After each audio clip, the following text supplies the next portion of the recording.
এটা হচ্ছে Gazipur Joydebpur bus stand. হঠাৎ করে বৃষ্টি শুরু হয়ে গেছে।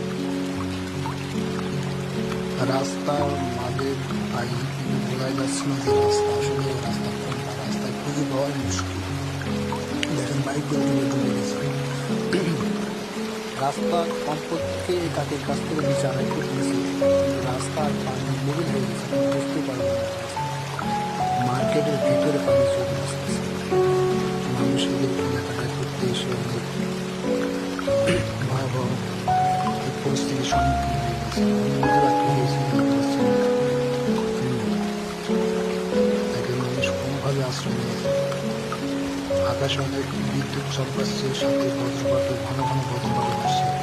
আমরা কোনোভাবে এই দোকানের সাইডে দাঁড়িয়ে গেছি, একটু বৃষ্টি কমবে আর আমি চলে যাব, কিন্তু বৃষ্টি কমতেছে না। দেখেন মোটর সাইকেল কি হয়েছে, তখন ডুবে গেছে। দোকানদাররা দোকান বন্ধ করে দিতে বাধ্য হচ্ছে, কারণ ভেতরে পানি চলে আসতেছে।